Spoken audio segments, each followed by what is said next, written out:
ആണെങ്കിൽ വിനീത, ഗുരുതരമായ വെളിപ്പെടുത്തലുകളാണ് സ്ത്രീകൾ നടത്തിയിട്ടുള്ള സിനിമാ മേഖലയിലുള്ള സ്ത്രീകൾ ഭയന്ന് ചൂഷണങ്ങൾ സഹിച്ച ഒരു തൊഴിൽ മേഖലയിൽ പ്രവർത്തിക്കേണ്ടി വരുന്നു എന്നുള്ളതാണ് യാഥാർത്ഥ്യം. എന്തൊക്കെ കാര്യങ്ങൾ പറയുന്നുണ്ട് ആ വെളിപ്പെടുത്തലിൽ വിനീത? കാര്യം, മലയാള സിനിമയിലെ ചൂഷകർക്കുള്ള ഒരു താക്കീതാണ് ഹേമ കമ്മിറ്റി റിപ്പോർട്ട് എന്ന് പറയാതെ വയ്യ. പലരും ചോദിക്കുന്നുണ്ടായിരുന്നു ഇതിൽ എന്തുകൊണ്ടാണ് പേരുകൾ വെളിപ്പെടുത്താത്തതെന്ന്.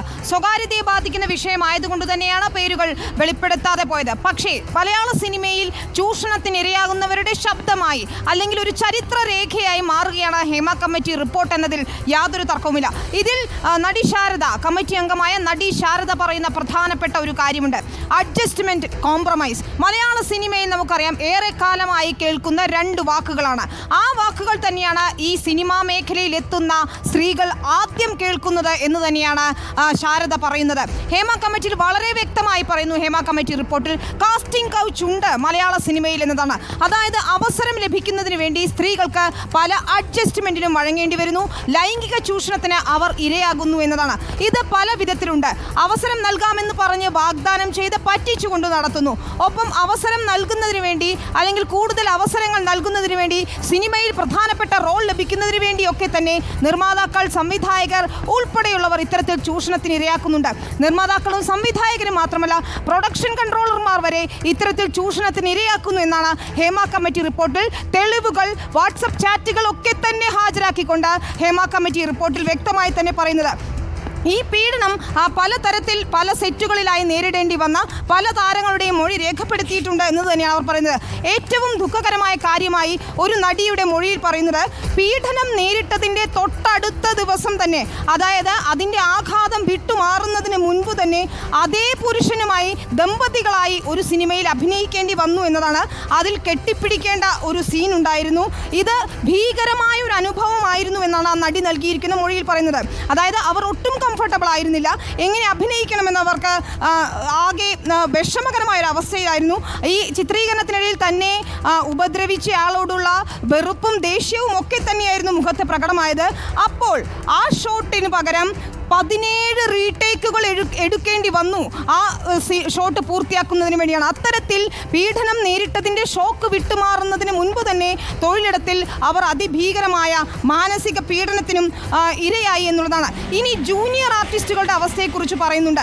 ജൂനിയർ ആർട്ടിസ്റ്റുകളെ വിതരണം ചെയ്യുന്ന ഏജന്റുമാർ വരെ, അതായത് സിനിമാ സെറ്റുകളിൽ എത്തിക്കുന്ന ഏജന്റുമാർ മുതൽ പ്രൊഡക്ഷൻ കൺട്രോളർമാർ വരെ ഇത്തരത്തിൽ ഇവരെ ചൂഷണത്തിന് ഇരയാക്കുന്നു എന്നതാണ്.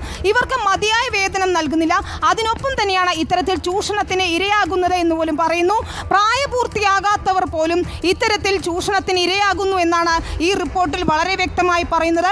അത് പല മൊഴികളുടെയും അടിസ്ഥാനത്തിൽ തന്നെയാണ് ആ റിപ്പോർട്ടിൽ ഇക്കാര്യങ്ങൾ വ്യക്തമാക്കുകയും ചെയ്യുന്നത്.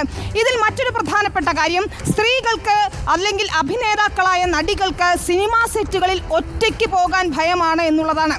അതെന്തുകൊണ്ടാണെന്ന് ചോദിച്ചാൽ ഇത്തരത്തിൽ ചൂഷണങ്ങൾ കൊണ്ട് തന്നെയാണ്. മാനസികമായും ശാരീരികമായും ഉപദ്രവിക്കപ്പെടുന്നു എന്നതുകൊണ്ടാണ്. ഹോട്ടൽ മുറിയിൽ ഇവർക്ക് തനിച്ചു കഴിയാൻ പേടിയാണ്. ഹോട്ടൽ മുറിയുടെ വാതിലിൽ വന്നു മുട്ടും. അത് വെറുതെ വന്ന് മുട്ടുന്നതല്ല, പേടിച്ച് പ്രതികരിക്കാതിരിക്കുമ്പോൾ വാതിൽ ചവിട്ടിപ്പൊളിക്കുന്ന തരത്തിലാണ് ആളുകൾ ഇടപെടുന്നത്, അക്രമം നടത്തുന്നത് എന്ന് തന്നെയാണ് പല നടികളും മൊഴി നൽകിയിട്ടുള്ളതെന്ന് പറയുന്നു. അതിൽ ഒരാളുടെ അനുഭവമല്ല, പലരുടെയും അനുഭവമായി തന്നെയാണ് ഇതിൽ പറയുന്നത്.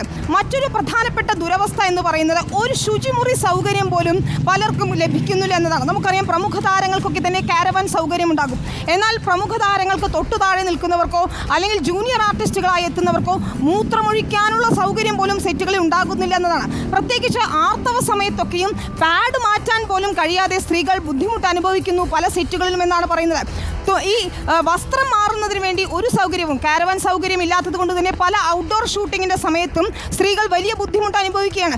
എങ്ങനെയാണ് ഇവർ വസ്ത്രം മാറുന്നതെന്ന് ചോദിച്ചാൽ, അവർ ഒരു PVC പൈപ്പിലൊക്കെ തുണി മറച്ചു കെട്ടി, അതായത് കാറ്റടിച്ചാൽ ഈ തുണി പാറിപ്പോകും, ആ അവസ്ഥയിലാണ് ഇവർ വസ്ത്രം മാറേണ്ടി വരുന്നത് എന്ന ദുഃഖകരമായ വസ്തുതയും പറയുന്നു. മൂത്രമൊഴിക്കാതെ മണിക്കൂറുകൾ നിൽക്കേണ്ടി വരികയാണ്.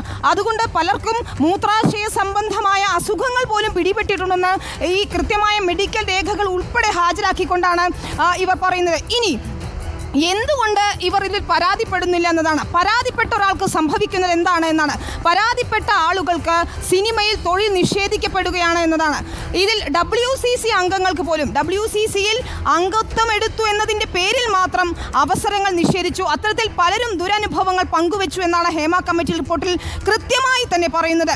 മറ്റൊരു പ്രധാനപ്പെട്ട കാര്യം, ഇത്തരത്തിൽ ആരെങ്കിലും പരാതിപ്പെടുകയോ എതിർപ്പുന്നയിക്കുകയോ ശബ്ദമുയർത്തുകയോ ചെയ്തിട്ടുണ്ടെങ്കിൽ അവർ ക്രൂരമായ സമൂഹ മാധ്യമങ്ങളിലെ സൈബർ ആക്രമണത്തിനിരയാവുകയാണ്.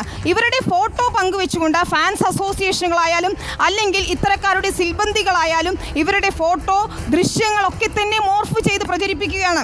അതിക്രൂരമായ രീതിയിൽ ഒരു സ്ത്രീക്ക് സഹിക്കാവുന്നതിനപ്പുറം അവരുടെ കുടുംബാംഗങ്ങളെ ഒക്കെ തന്നെയും ഇത്തരത്തിൽ മോശമായി ചിത്രീകരിക്കുന്ന രീതിയിൽ സമൂഹ മാധ്യമങ്ങൾ. അതാണ് വിനീത, ഇനിയും ഒരുപാട് ഞെട്ടിക്കുന്ന വെളിപ്പെടുത്തലുകളുണ്ട്. വിശദമായി തന്നെ നമ്മൾ ഇഴകീറി പരിശോധിക്കേണ്ട കാര്യങ്ങൾ ഈ റിപ്പോർട്ടിലുണ്ട്.